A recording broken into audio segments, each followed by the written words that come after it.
नमस्कार दोस्तों, स्वागत है आपका केटी वॉइस स्टोरीज चैनल में। दोस्तों, हमारी आज की कहानी है शौहर से लुटवाई अपनी ही सहेली की इज्जत। साहब, मैं बर्बाद हो गई। मुझे रिपोर्ट लिखानी है उन दरिंदों के खिलाफ जिन्होंने मेरी इज्जत को तार तार कर दिया, मुझे कहीं मुंह दिखाने लायक नहीं छोड़ा। थाने में मुंशी के पास जाकर शाहीन ने बिना सांस लिए एक बार में ही अपनी बात कह दी। मुंशी जी तजुर्बे कार थे, सो उन्हें समझने में जरा भी दिक्कत नहीं हुई कि मामला क्या है। आपका नाम क्या है? मुंशी जी ने बड़े धैर्य से पूछा। शाहीन ने अपना नाम बता दिया। आप कहाँ रहती हैं जी? भोपाल के ऐशबाग इलाके में रहती हूँ, शाहीन ने जल्दी से जवाब दिया। मुंशी जी ने सवाल किया, आपके साथ हुआ क्या है? सच सच बताइए, कुछ भी छिपाने की जरूरत नहीं है। शाहीन ने सिर झुकाकर हामी भर दी, फिर एक एक कर सारी बात उन्हें बताते हुए कहा, हमीदा मेरी बचपन की सहेली है। हम दोनों एक ही स्कूल में पढ़े हैं। 6 महीने पहले उसकी शादी फैजान के साथ हुई थी। वो दोनों अपनी शादी से बहुत खुश थे। बचपन की दोस्त होने के नाते हमीदा ने मुझे खास तौर पर दावत दी थी। हम लोगों ने शादी में खूब मस्ती की। कुछ दिनों पहले उसने मुझे दावत पर बुलाया। साथ ही उसने कहा भी कि फैजान तुमसे मिलना चाहते हैं। तयशुदा वक्त पर मैं हमीदा के घर पहुंच गई। उसने और फैजान ने मेरी बहुत खातिरदारी की। खाने में चिकन, कबाब, बिरयानी के साथ खीर थी। हमीदा को मालूम था कि मुझे खीर बहुत पसंद है। हम सब ने मिलकर हंसी मजाक करते हुए लजीज खाने का लुत्फ उठाया। खाने के बाद सोफे पर बैठकर सब ने कोल्ड ड्रिंक पी और इधर उधर की बातें करने लगे। वही पुरानी बातें, शादी विवाह और रस्मों रिवाज की बातें। खाने के बाद हमीदा किचन में जाकर बर्तन धोने लगी। जाते हुए उसने मुझसे कहा था, शाहीन तुम फैजान से बात करो। मैं फैजान से इधर उधर की बात करती रही। फिर थोड़ी देर बाद हमीदा ने मुझे आवाज लगाते हुए कहा, यार तू कैसी दोस्त है? मैं अकेले बर्तन धो रही हूँ और तू है कि मेरे शौहर के साथ गपबाजी कर रही है। जल्दी से आकर मेरी मदद करो। मैं फैजान के पास से उठकर किचन में चली गई, जहां हमीदा बर्तन साफ कर रही थी। जैसे ही मैं किचन में जाकर बर्तन धुलवाने में उसकी मदद करने लगी, वैसे ही वह बाथरूम जाने को कहकर बाहर आ गई। मैं किचन में अकेली रह गई और चुपचाप बर्तन साफ करती रही। सर शाहीन मुंशी जी के सामने ही फफक फफक कर रोने लगी। देखिए शाहीन जी, आप रोएंगी तो हम आपकी रिपोर्ट कैसे लिखेंगे? आप अपने आप को संभालिए और हमें सारी बात खुलकर बताइए, मुंशी जी बोले। इसके बाद शाहीन ने आंसू पोंछते हुए एक एक कर सारी बात विस्तार से मुंशी जी को बता दी। उसने कहा कि फिर अचानक किचन का दरवाजा जोरदार आवाज के साथ बंद हो गया। मैं इस तरह अचानक दरवाजा बंद होने से एकदम सिहर उठी, लेकिन मैंने सोचा कि हमीदा मेरे साथ इस तरह का मजाक पहले भी करती रही है। मैंने हमीदा को अंदर से ही आवाज दी, हमीदा मैं तुम्हारी ऐसी बचकाना हरकतों से डरने वाली नहीं हूँ। कहकर मैं फिर से बर्तन धोने में लग गई। मैं अकेली थी और मन ही मन गाना गुनगुना रही थी।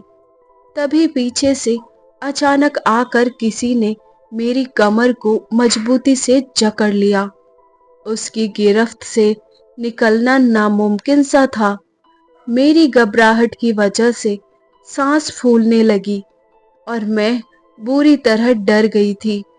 मेरे मुंह से जोरों की चीख निकली जो पूरे घर में गूंज गई, लेकिन मेरी चीख सुनने वाला शायद कोई नहीं था। काफी जद्दोजहद के बाद जब थक कर मैंने हार मान ली तो फैजान कान के एकदम पास होठ करके बोला, मोहतरमा, आप किसी अनजान शख्स की बाहों में नहीं हैं, हमें अपना ही समझे। फैजान ने मुझे एक झटके से पलटा कर सीने में भींच लिया और मैं बिन पानी की मछली की तरह तड़पने लगी। फैजान, छोड़िए मुझे, इस तरह के मजाक मुझे बिल्कुल भी पसंद नहीं। आपको अपनी हद मालूम होनी चाहिए, मैंने विरोध करते हुए कहा। शाहीन, हम कोई गैर थोड़े ही हैं जो आप हमसे इस तरह से खुद को आजाद कराने की कोशिश कर रही हैं। देखिए फैजान, मैं आपसे फिर कह देती हूँ, मुझे छोड़िए, वरना मैं हमीदा से आपकी इस घटिया हरकत की शिकायत कर दूंगी। मैं कोई ऐसी वैसी लड़की नहीं हूँ जो आपकी इस हरकत पर खामोश रहूं। कहते हुए मैंने हमीदा को जोर से आवाज लगाई, हमीदा, हमीदा। शाहीन, मैं तो यही हूँ। दरवाजे की ओट में जागती हमीदा के होठों पर एक कातिलाना मुस्कुराहट तैर गई, लेकिन शाहीन को देखकर नहीं, बल्कि फैजान से नजर मिलने पर। शाहीन एक लम्हे के लिए भूत बन गई, जैसे उसमें जान ही नहीं हो। शाहीन की हालत मजलूमों जैसी हो गई थी। उसे कुछ समझ में नहीं आ रहा था कि आखिर उसके साथ यह सब क्यों हो रहा था। हमीदा, तुम ऐसा क्यों कर रही हो? खुदा के लिए मुझ पर रहम करो, मैं किसी को मुंह दिखाने के काबिल नहीं रहूंगी। प्लीज हमीदा, रुक जाओ, ऐसा मत करो, मुझ पर रहम करो। शाहीन गिड़गिड़ा रही थी, लेकिन हमीदा को शाहीन की इस स्थिति पर मजा आ रहा था। फैजान जब शाहीन के साथ हैवानियत का खुला खेल खेल रहा था, तभी हमीदा किचन की खिड़की से शाहीन की नीलामी होती इज्जत की वीडियो क्लिप बना रही थी। शाहीन के आंसू उसके नर्म नाजुक गालों से लुढ़कते हुए उसके दामन को भिगो रहे थे। फिर क्या हुआ? मुंशी जी ने खामोशी तोड़ी, लेकिन शाहीन के मुंह से एक लफ्ज भी नहीं निकला, क्योंकि उसकी हिचकियां बंद गई थी। एक कांस्टेबल ने गिलास में पानी दिया, जिसे शाहीन बिना सांस लिए एक बार में ही पी गई। दुपट्टे से मुंह पोंछने के बाद उसने एक गहरी सांस ली, फिर अपनी बर्बादी के सफर का किस्सा सुनाने लगी। सर, उन्होंने मेरी अश्लील वीडियो बना ली थी। 1 मिनट, आप ये बताइए कि हमीदा तो आपके बचपन की दोस्त थी, फिर उसने ऐसा क्यों किया? क्या तुम्हारी उससे कोई पुरानी अदावत थी? नहीं सर, ऐसा कुछ भी नहीं था। शाहीन ने मुंशी जी को बीच में ही टोका, हमारा तो कभी झगड़ा भी नहीं हुआ। पता नहीं मुझसे किस बात का बदला लिया गया था। मुंशी जी को शाहीन की बात पच नहीं रही थी। जरूर कोई बात होगी, तभी उसने इतना बड़ा कदम उठाया है। शाहीन खामोशी से उनके सवालों को सुन रही थी। आखिर में उसने बताया कि हम दोनों कक्षा 6 से ग्रेजुएशन तक एक साथ पढ़े हैं। हम दोनों में अच्छी दोस्ती थी। मैं हमीदा से पढ़ने में अव्वल थी और हमेशा उससे अच्छे नंबर लाती थी। शुरू में कोई बात नहीं थी, लेकिन जब हमने 10वीं का इम्तिहान दिया और मैंने एक बार फिर टॉप किया, तब हमीदा ने पहली बार मुझे ताना मारा था कि तुम ही क्यों हमेशा टॉप करती हो। मेरे नंबर हमेशा से तुमसे कम रहे हैं। सर, तभी पहली बार हमीदा मुझसे चिढ़ी थी, लेकिन मैंने उसकी बातों का बुरा नहीं माना। इसी तरह मैंने 12वीं भी टॉप किया और ग्रेजुएशन के लिए हम दोनों ने बरकतुल्लाह यूनिवर्सिटी में बीए में एडमिशन ले लिया। हम लोग रोजाना सिटी बस से आते जाते थे। हम लोग अब कॉलेज के बंद माहौल से एकदम खुली फिजा में उड़ने लगे थे। हमें वहाँ का माहौल बहुत अच्छा लगता था। पहली बार गर्ल्स कॉलेज से निकलकर लड़कों से घुलने मिलने का मौका मिला। हमारे ग्रुप में रेशमा, शबा, पूजा, दानिश और राहुल थे। दानिश के साथ मेरी अच्छी बनती थी और हम लोग बहुत अच्छे दोस्त बन गए थे। जिंदगी के हसीन पल इसी तरह गुजरते रहे। इसी सिलसिले में वैलेंटाइंस डे आ गया और दोस्तों के सामने ही दानिश ने मुझे प्रपोज कर दिया। मैं उसे इनकार नहीं कर सकी। शायद उसके लिए मेरे दिल में कहीं न कहीं कुछ था जो मुझे उसके वजूद का हमेशा एहसास दिलाता रहता था। ये बात और थी कि मैंने उसे कभी अपने दिल के हाल से आगाह नहीं किया था। उसके लिए मेरे दिल में जो चाहत थी वो अब मोहब्बत बनकर मेरे वजूद का एक हिस्सा बन चुकी थी। मैंने उसके गुलाब को लेकर अपनी मोहब्बत का इकरार कर लिया था। हमीदा भी दानिश को चाहती थी। ये बात मुझे काफी बाद में पता चली। उसने शायद इसी बात का मुझसे बदला लिया हो। मेरी इज्जत तार तार करने के बाद फैजान और हमीदा मुझे धमकी देने लगे। अगर किसी के सामने अपना मुंह खोला तो इस वीडियो को वायरल कर देंगे, जिससे तुम किसी को मुंह दिखाने के काबिल नहीं रह पाओगी। कोई भी लड़का तुमसे शादी नहीं करेगा। शाहीन, इसे सिर्फ धमकी नहीं समझना। हमीदा अपने होठ भींच कर बोली। सर, शाहीन ने आंखें उठाकर कहा। मेरी आंखों में जैसे खून उतर आया था और गुस्सा भी बहुत था। इसके बावजूद हमीदा के चेहरे पर एक अजीब सा सुकून दिख रहा था, जैसे उसने अपना बदला ले लिया हो। मैं घर पहुंची तो माँ ने तमाम दुआएं दी। फिर हमीदा और उसके शौहर के बारे में मुझसे पूछा कि दावत में क्या क्या था। अम्मी, सब ठीक था, उखड़ा सा जवाब देकर मैं अंदर चली गई और कमरा बंद करके सिसक कर रोने लगी। रात को अम्मी ने खाना खाने को बुलाया पर मैं नहीं गई। रात 11 बजे के बाद मेरे मोबाइल की रिंगटोन बजी, लेकिन मैंने कॉल रिसीव नहीं की। पता नहीं कौन फोन कर रहा है। आखिर मैंने मोबाइल उठाकर देखा। देखते ही मेरा खून खोल उठा, क्योंकि हमीदा इस वक्त फोन करके जख्म को कुरेदने का काम कर रही थी। अब क्या है? मैं गुस्से से बोली। मेरे गुस्से से बेपरवाह हमीदा ने बड़े सुकून से कहा, शाहीन, बड़ी देर कर दी कॉल रिसीव करने में। क्या गहरी नींद में सो रही थी? हमीदा फोन पर ही हंसी। उसका एक एक लफ्ज मेरे दिल में नश्त की तरह चुभ रहा था, लेकिन वह मजबूर थी, चाहकर भी कुछ बोल नहीं सकती थी। फिर मैंने सिसकते हुए भर्राई आवाज में पूछा, अब क्या, जो इतनी रात को परेशान करने के लिए फोन कर रही है? हमीदा बड़े इत्मीनान के साथ बोली, शाहीन, अपने घर पर तो कुछ बताया नहीं होगा। हम सब के लिए फायदे का सौदा यही है कि इससे तुम्हारी बदनामी नहीं होगी और ना ही हमें पुलिस के झमेले में पड़ना पड़ेगा, है ना शाहीन? मैं क्या बोलती, मैं तो पहले ही लुट चुकी थी। अच्छा सुनो शाहीन, ऐसा करो कि तुम 2 दिन बाद घर आ जाना, ठीक है ना?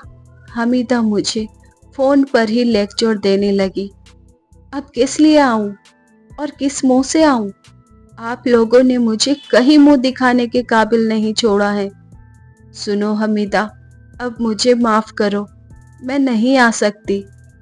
वैसे भी अब घर में क्या कह कर आऊंगी? रोते हुए मैंने रहम की भीख मांगी। मैं कुछ नहीं जानती, हमीदा चीखी। तुम्हें 2 दिन बाद हर हाल में मेरे घर आना ही होगा, वरना अंजाम भुगतने के लिए तैयार रहो। मैं फैजान से कहकर तुम्हारा एमएमएस नेट पर डलवा दूंगी।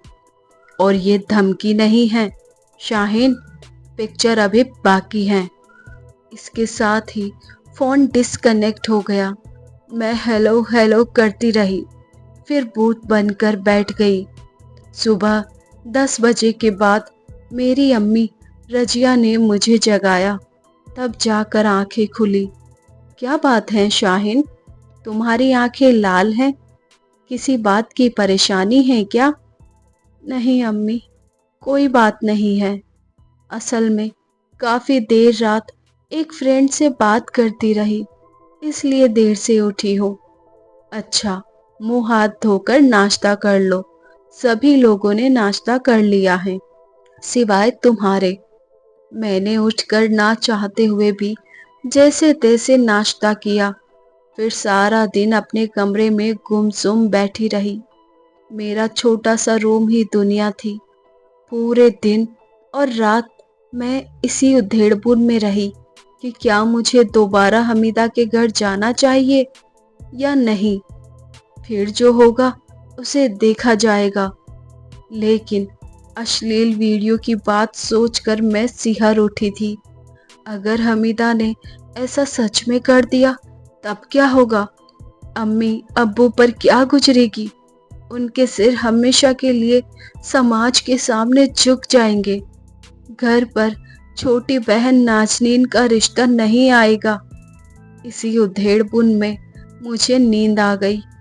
तमाम पहलुओं पर काफी सोचने के बाद मैं इस नतीजे पर पहुंची कि घर वालों की इज्जत की खातिर मुझे वहां जाना ही होगा। बस यहीं पर मैंने ऐसी गलती की जिससे मैं दलदल में फंसती गई। अगर मैं यहीं पर जरा अक्ल और हिम्मत से काम लेती तो शायद आने वाले बदतर दिन देखने को नहीं मिलते। जमाने का एक उसूल है, जो डर गया वो जीते जी मर गया। औरों की तरह मेरा भी वही हाल हुआ जो अक्सर ऐसी स्थिति में लड़कियों का होता है। तयशुदा वक्त पर मैं हमीदा के घर पहुंच गई। मुझे आया देखकर हमीदा की बाँछें खिल उठी। मुझे ये समझना मुश्किल हो रहा था कि हमीदा मेरी शिकस्त पर मचल रही है या अपनी जीत पर। हमीदा ने मुझसे अदब से पूछा, मैडम आप क्या लेंगी? कुछ नहीं, मैंने बेरुखी से जवाब दिया।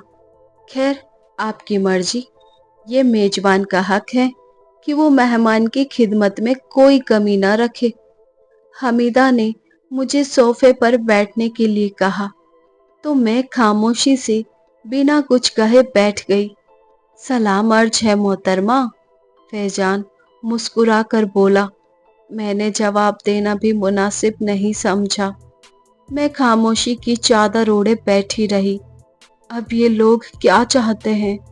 क्या मुझे फिर से जलील करने के लिए बुलाया गया है? कई तरह की बातें मेरे जहन को बेकरार कर रही थी। अगर फैजान ने मेरे साथ फिर से ज्यादती की तो? इस गुमान से ही मेरी रूह कांप गई। दिल की धड़कनें बढ़ गई थी और सांसें ऊपर नीचे होने लगी। अरे शाहीन, आपको बहुत पसीना आ रहा है, आप मेरे रूम में चलिए, वहां एसी लगा है, आपको राहत मिलेगी। फैजान मेरे नाजुक हाथों को पकड़कर अपने रूम की तरफ बढ़ गया। मुझे ऐसा लग रहा था जैसे मेरे पैरों में बहुत भारी बेड़ियां पड़ी हो। फैजान मुझे तकरीबन जबरदस्ती खींचते हुए ले गया। उसने फ्रिज से एक बोतल पानी निकाला और मेरी तरफ बढ़ा दिया, जिसे मैंने देखा तक नहीं। थोड़ी देर में हमीदा भी अंदर आ गई। उसने घूरते हुए कहा, मेरे शौहर जो जो कहते जाए वैसा ही तुम करती जाना, और हाँ, नखरा तो बिल्कुल भी नहीं करना। फिर फैजान अचानक से मुझ पर दरिंदों की तरह टूट पड़ा। वह मेरे जिस्म को चील कौवों की तरह नोचता रहा और मैं दर्द से बेड पर तड़पती रही। हद तो तब हुई जब हमीदा मेरी नीलाम होती आबरू की मोबाइल से वीडियो बनाती रही। उसे जरा भी शर्म नहीं आई थी, जो खुद ही अपने शौहर से उसकी इज्जत लुटवा रही थी। इससे बड़ा धक्का तब लगा जब थोड़ी देर बाद एक और लड़का वहां आ धमका। वह मुझे प्यासी नजरों से घूर रहा था। मैं उसे देखकर सहम गई और बेड के दूसरी तरफ एक कोने में कपड़ों की गठरी की तरह सिकुड़ कर बैठ गई। फैजान ने उसका नाम मलिक बताते हुए कहा, ये मेरा दोस्त है और तुम्हें इसे भी खुश करना है। इतना सुनते ही मुझे पूरा कमरा गोलमोल घूमता नजर आने लगा। कुछ भी समझ में नहीं आ रहा था कि मेरे साथ ये सब क्या हो रहा है। मुझसे किस बात का बदला लिया जा रहा है। मैंने उससे कहा, सुनो फैजान, अब बहुत हो गया। मुझे क्या समझ रखा है तुमने?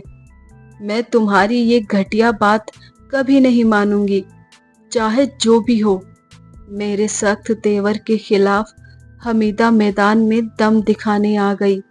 वह बोली, ठीक है शाहीन, हमारी बात मत मानो। फैजान, अभी इस कमीनी का वीडियो इंटरनेट पर वायरल कर दो, तब इसे समझ आएगा कि हम जो कहते हैं उसे करते भी हैं। इसके बाद हमीदा से मोबाइल मांगते हुए फैजान मोबाइल पर मुझे वीडियो दिखाते हुए बोला, अभी भी वक्त है, ठंडे दिमाग से सोच लो, वरना समाज में मुंह नहीं दिखाओगी। मैं उसके सामने हाथ जोड़ते हुए गिड़गिड़ाई कि मेरे साथ ऐसा मत करो, मैं बर्बाद हो जाऊंगी, मुझ पर रहम करो। लेकिन मेरे गिड़गिड़ाने का उन पर कोई फर्क नहीं पड़ रहा था, मानो वे लोग इंसान की शक्ल में भेड़िए हो। कोई रास्ता न मिलता देख मैंने गुनाहों में खुद को धकेल दिया। ये सिलसिला इसी तरह चलता रहा और मुझे नए नए लोगों के सामने परोसा जाने लगा। कई बार खुदकुशी की सोची, पर हिम्मत नहीं जुटा पाई। एक बार फैजान ने मुझे दूसरे शहर के लड़के के सामने पेश कर दिया और मुझसे बोला कि इससे तुम्हारी शादी करा देंगे। लेकिन जब वो बंदा निकाह के वायदे से मुकर गया, तब जाकर मैंने अपने दिल में ठान लिया कि अब और बर्दाश्त नहीं करूंगी। जिन्होंने मेरी आबरू से खिलवाड़ किया है, उन कमीनों को सजा जरूर दिलवाऊंगी। इसलिए रिपोर्ट लिखवाने आई हूँ। मोहतरमा, आप फिक्र ना करें, आपको इंसाफ जरूर मिलेगा। उन लोगों को किसी हालत में बख्शा नहीं जाएगा। मुंशी जी ने शाहीन से कहा। रिपोर्ट दर्ज कर पुलिस ने उन सभी गुनहगारों को गिरफ्तार कर लिया। शाहीन की अश्लील वीडियो भी उनके फोन से बरामद कर ली गई और तीनों आरोपियों को जेल भेज दिया गया। शाहीन के दिल में इंसाफ की उम्मीद जाग उठी थी। तो दोस्तों, कैसी लगी आपको ये कहानी? पर सच कहूँ तो ये कहानी नहीं, एक हकीकत थी। उम्मीद है आपको पसंद आई होगी। तो ऐसी ही और कहानियाँ सुनने के लिए बने रहे हमारे साथ। अपना प्यार और सपोर्ट दीजिए। चैनल पर नए हैं तो सब्सक्राइब कीजिए, साथ में बेल आइकन को प्रेस कीजिए ताकि न्यू स्टोरीज का नोटिफिकेशन सबसे पहले आपको मिल सके। वीडियो को अपने दोस्तों के साथ शेयर ज़रूर कीजिए। Thanks for watching. धन्यवाद।